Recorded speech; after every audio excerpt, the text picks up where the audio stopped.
दोस्तों, बहुत लोग प्रश्न करते हैं कि संत रामपाल जी महाराज जी के शिष्य पूरी दुनिया को अपने भंडारे में निमंत्रित करते हैं, परंतु वो कभी भी किसी देवी देवता के भंडारे में जाते नहीं है, किसी का प्रसाद ग्रहण करते नहीं है।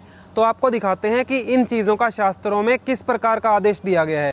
देखिए, ये है पवित्र श्रीमद देवी भागवत महापुराण, 1897 कोड है और ये है गीता प्रेस से।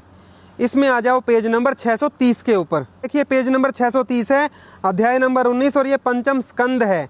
इसमें आ जाओ, जो मनुष्य माया के गुणों से प्रभावित होकर ब्रह्मा विष्णु महेश, चंद्रमा अग्नि यम वायु गणेश और प्रमुख देवताओं की स्तुति करते हैं अर्थात पूजा करते हैं, वे अज्ञानी हैं। जो देवताओं की पूजा में लगे हुए हैं, पूर्ण परमात्मा को नहीं जानते, वो लोग अज्ञानी हैं। आगे देखिए, जो लोग सुविस्तृत यज्ञ में, जो भंडारे होते हैं, यज्ञ होते हैं, उनमें देवताओं को अधिकृत करके अग्नि में पुष्कल आहुति देते हैं, वे मंदमती हैं, वे भी मूर्ख कहे गए हैं। ये देखिए, पवित्र श्रीमद् भगवत गीता 17 कोड है, गीता प्रेस की है ये भी। इसमें आ जाओ, अध्याय 3 श्लोक नंबर 15। सर्वव्यापी परम अक्षर परमात्मा सदा ही यज्ञ में प्रतिष्ठित है, अर्थात जो यज्ञ हवन और भंडारे करे जाते हैं उनमें पूर्ण परमात्मा को ही प्रतिष्ठित किया जाने का विधान है, ना कि देवी देवताओं का।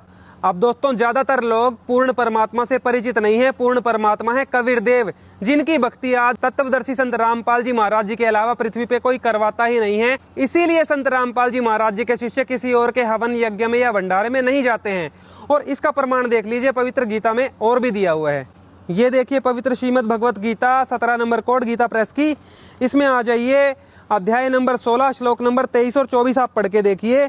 जो पुरुष शास्त्र विधि को त्याग कर अपनी इच्छा से मनमाना आचरण करता है, देवी देवताओं की पूजा करते हैं, पूर्ण परमात्मा को छोड़कर, वो मनमाना आचरण ही होता है, वह न सिद्धि को प्राप्त होता है। आप परमात्मा से जो भी कार्य सिद्धि चाहते हैं वो नहीं होगा, न परम गति को, मोक्ष भी नहीं होगा, और न सुख को ही, ना ही कोई सुख मिलेगा।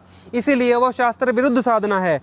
और इससे तेरे लिए इस कर्तव्य और अकर्तव्य की व्यवस्था में, अर्थात जो कर्म करने हैं वो कर्तव्य हैं और जो त्यागने हैं वो अकर्तव्य हैं, इनकी व्यवस्था में शास्त्र ही प्रमाण है। ऐसा जानकर तू शास्त्र विधि से नियत कर्म ही करने योग्य है। तो दोस्तों, जो वास्तविक शास्त्र अनुकूल विधि है देवताओं की साधना करने की और पूर्ण परमात्मा की पूजा करके उसकी प्राप्ति करने की और मोक्ष प्राप्ति करने की, वह जानने के लिए आप YouTube पर सर्च करिए संत रामपाल जी महाराज। सत साहेब।